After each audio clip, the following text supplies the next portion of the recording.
विदेश मंत्री एस जयशंकर, आप अंतर्राष्ट्रीय मंच पर खुलेआम इस तरह से झूठ कैसे बोल सकते हैं? झूठ का खुला खेल फर्रुखाबादी।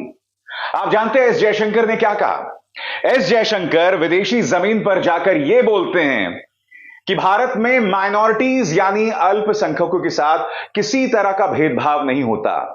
रामराज चल रहा है माइनॉरिटीज के लिए। उल्टा वो ये चुनौती देते हैं कि अब तो डिजिटल इंडिया चल रहा है, इसीलिए देश की जनता तक सुविधाएं पहुंचाई जाती हैं और उनसे यह नहीं पूछा जाता कि आपकी क्या जाति है और आपका क्या धर्म है। एस जयशंकर खुलेआम चुनौती देते हैं, जबकि सबूत बिल्कुल उलट हैं। चलिए, हाथ कंगन को आरसी क्या मिस्टर एस जयशंकर? कायदे से आपको मेरे जैसे पत्रकार के सामने बैठना चाहिए, मगर जो सवाल आज मैं आपसे पूछने वाला हूं ना, आपकी नींव हिल जाने वाली है।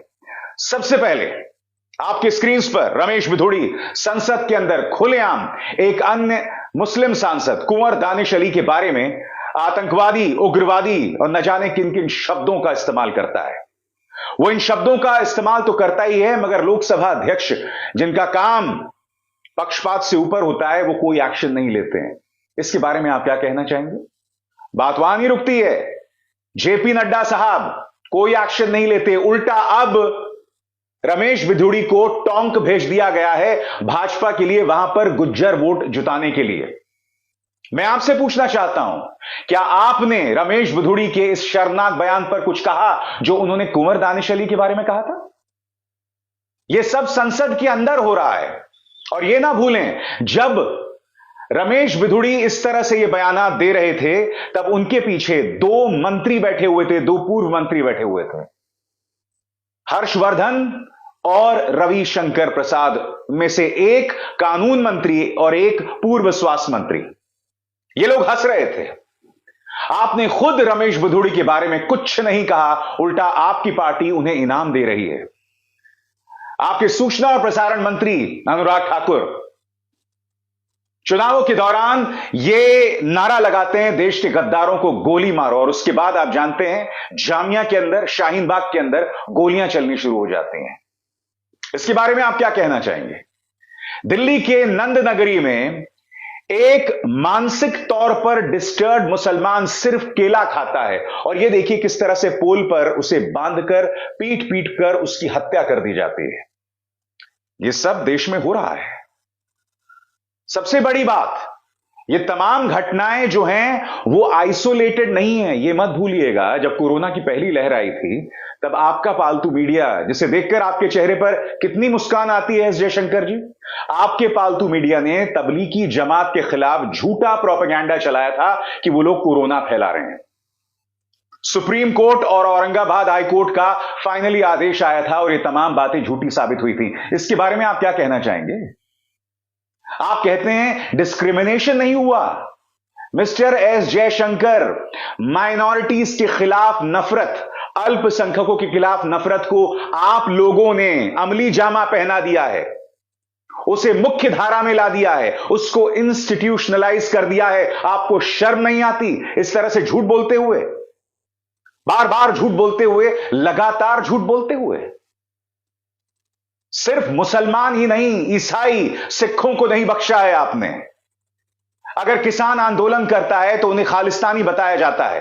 आपकी सरकार ने सुप्रीम कोर्ट में एफिडेविट दिया था कि आंदोलन के अंदर खालिस्तानियों का प्रवेश हो गया है, जबकि भारत के अंदर जो पूरा आंदोलन हुआ, सिंघू टीकरी बॉर्डर, कोई खालिस्तानी एलिमेंट वहां नहीं था। आप कोई सबूत नहीं दे पाए थे, मगर आपकी सरकार सुप्रीम कोर्ट में जाती है और इस तरह से झूठे बयान देती है। शर्म आपको आती है या नहीं आती है? और आप इंटरनेशनली कहते हैं कि माइनॉरिटीज के साथ कोई भेदभाव नहीं होता। चलिए, आपके सामने मैं कुछ और सबूत पेश करता हूं। अब मैं बात करता हूं ईसाइयों की। मुसलमानों की मैं आपके सामने मिसाल पेश कर चुका हूं। यह देखिए, यह आंकड़ा देखिए, अटैक्स अगेंस्ट क्रिश्चियंस। और यह अटैक्स जो हैं, यानी कि 2009 से लेकर 2023 तक ईसाइयों के खिलाफ किस तरह से हमले हुए। आप देख सकते हैं 2009, 2011, 2012, 13 में थोड़ा कम हो जाता है, और उसके बाद देखिए 2014 के बाद ये किस तरह से शर्म की इमारतें खड़ी हो गई हैं। ईसाइयों के खिलाफ किस तरह से हमले बढ़े हैं जैसे ही भाजपा का रामराज इस देश में शुरू हुआ है। ये आंकड़े हैं, इन्हें झुटलाया नहीं जा सकता। इन मीनारों के बारे में आप क्या कहेंगे? आप अंतर्राष्ट्रीय मंच पर जाकर यह कहते हैं कि माइनॉरिटीज पर हमले नहीं हो रहे हैं। क्या आप यह नहीं जानते हैं कि जब से भाजपा की सरकार आई है, ईसाइयों के गिरजाघरों पर हमले शुरू हो गए हैं, उनके धर्म ग्रंथों को जलाया गया है। और ये आंकड़े जो मैंने अभी अभी आपको दिखाए वो इस बात का जीता जागता प्रमाण है। इसीलिए तो मैं आपसे पूछ रहा हूं मिस्टर एस जयशंकर कि आप खुलेआम अंतर्राष्ट्रीय मंच पर जाकर झूठ कैसे बोल सकते हैं? चलिए कुछ और मिसाल मैं आपके सामने पेश करना चाहता हूं। आउटलुक की इस रिपोर्ट में इसमें साफ तौर पर लिखा गया है कि 2014 के बाद ईसाइयों के खिलाफ जो हमले हैं उनमें तेजी आई है। इवेंजेलिकल फेलोशिप ऑफ इंडिया के मुताबिक 2014 के बाद ईसाइयों के खिलाफ नफरती हमलों में बढ़ोतरी हुई है। 2015 जो है ईसाइयों के खिलाफ बहुत ही खतरनाक साल था। आंकड़े ये बता रहे हैं कि कम से कम 365 बड़े हमले हुए उन लोगों के खिलाफ जो ईसाई धर्म का पालन कर रहे थे। ये सब आंकड़े हैं। आगे देखिए, 2021 में ईसाइयों के खिलाफ 305 हमले हुए। और हमले किन किन राज्यों में हुए उन पर गौर कीजिएगा। मध्य प्रदेश, उत्तराखंड, कर्नाटक, जहां आपकी सरकार हुआ करती थी। 3 अक्टूबर 2021 को रुड़की में एक गिरजाघर पर हमला होता है। हमला करने वाले यह आरोप लगाते हैं कि वहां पर धर्म परिवर्तन हो रहा है। बात वहां नहीं रुकती। दिल्ली के द्वारका में बजरंग दल और आरएसएस से जुड़े लोग एक चर्च पर हमला बोलते हैं। 12 दिसंबर 2021 कर्नाटक के कोलार जिला में ईसाई धर्म ग्रंथों को जला दिया जाता है। एनडीटीवी के मुताबिक पिछले 12 महीनों में कर्नाटक के ईसाइयों पर 38 बार हमले हुए हैं। और यही नहीं, माइनॉरिटीज यानी अल्पसंख्यकों यानी कि मुसलमानों और ईसाइयों पर जो हमले हो रहे हैं, अंतर्राष्ट्रीय समूहों ने इस पर टिप्पणी की है।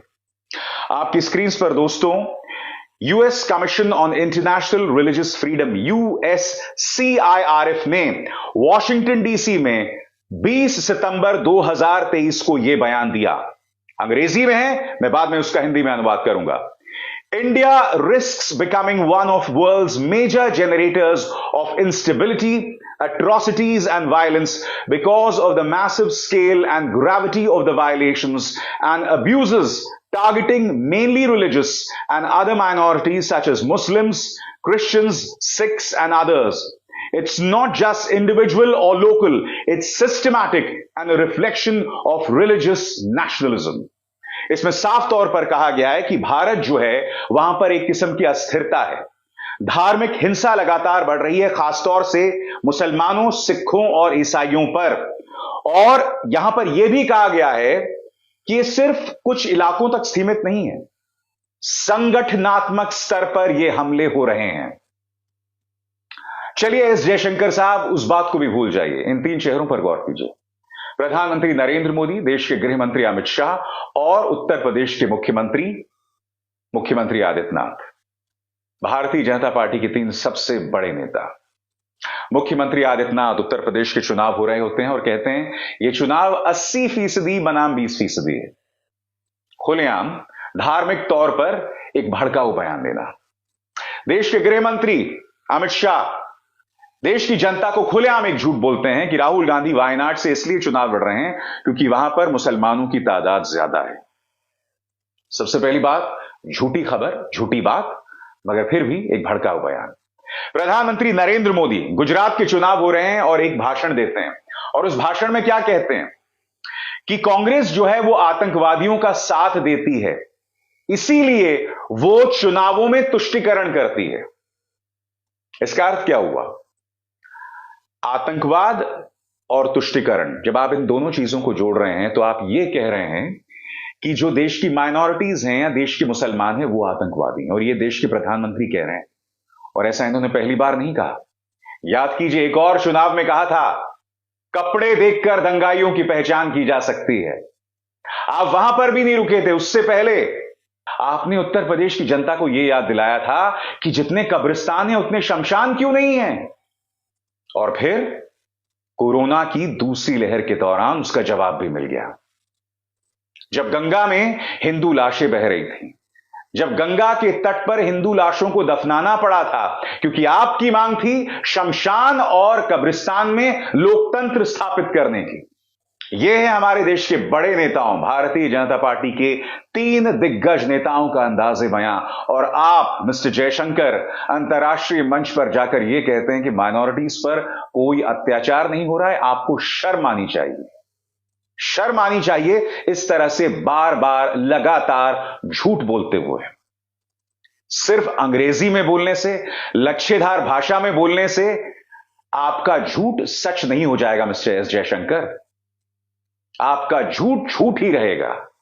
हो सकता है कि आपके जो अंधभक्त हैं वो आपकी अंग्रेजी से, आपकी लच्छेदार भाषा से इंप्रेस हो जाएं, मगर मैं नहीं होने वाला हूं, क्योंकि आज मैंने आपके सामने तथ्यों के साथ आपकी पोल खोल की है। और जब भी आप इंटरनेशनली झूठ बोलेंगे तो आपको इसी तरह से एक्सपोज किया जाएगा। समझे कि नहीं समझे? राम राम मिस्टर जयशंकर, जय हिंद।